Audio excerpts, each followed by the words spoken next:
Guys, it's official. How's it going, guys? I'm Aaron from PhoneDog.com in New York City for the Samsung Galaxy S4 event. And I've got the device right in my hot little hands right here.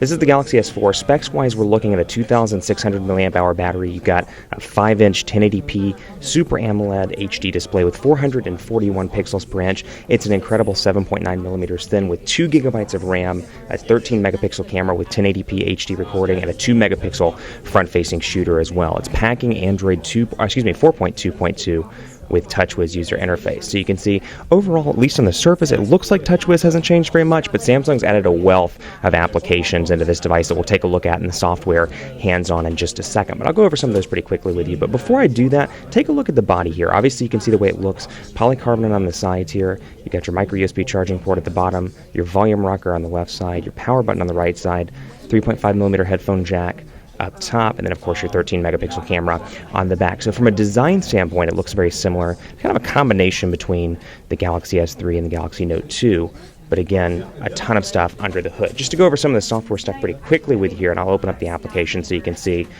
some of the things that have changed. First of all, this is one of my favorites. We'll take a look at this up here, and you can see that they've added some additional shortcuts to the top just by clicking right here near the settings button. You've got a bunch of different software stuff in the camera as well. Sound and Shot, which allows you to take a picture and up to 9 seconds of audio as well. You've got Drama Shot, which combines burst shots to give you the best looking picture available. And then you've got Cinema Photo as well, which allows movements with still images, which is a particular winner as well. So you can see settings here, what it looks like. We've got Wi-Fi, Bluetooth, airplane mode, data usage, all the typical stuff, but they're divided out by tabs with My Device, Accounts, and more. So a couple little things like that under the hood. And then you've got a whole wealth of S applications on this device as well. You've got S Translator, which is great because if you get emails in a different language, you can translate over, which is really nice. You've got AirView as well. So take a look at this, and we'll cover this again more as we go on. I put this on my leg and see if I can do it here. And you can see, let's try it here. There it is. And you can see just by scrolling my hand up and down, I can control the scrolling of a web page. I can go back, I can go forward. If I don't actually have any pages to go back or forward on, but you've got Air Browse, Call Accept, Air Jump, a ton of different software improvements here. So yes, while the device may look evolutionary in terms of hardware, you've got a wealth of stuff under the hood. This thing's going to be available on AT&T, Sprint, Verizon, T-Mobile, US Cellular, and Cricket in the United States of America in Q2. So stay tuned for more on that. And then of course, let's just take a look at some of the brief applications here.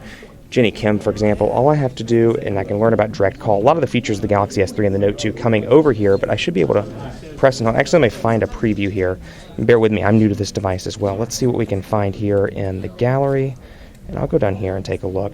I can focus in, for example, just by putting my finger over and see the images in that album, or if I go to a particular image itself, I can go down here. Actually, not by clicking on it. Let's go back, cancel that, and you can see just by pressing and holding, I'm not doing a very good job at this, but just by going over it, you can see what the images look like. So a really nice improvement to the Galaxy S3, a nice evolutionary update from a hardware standpoint, but from a software standpoint, you got a ton of different goodies in this device, and they're bringing some great specifications to it.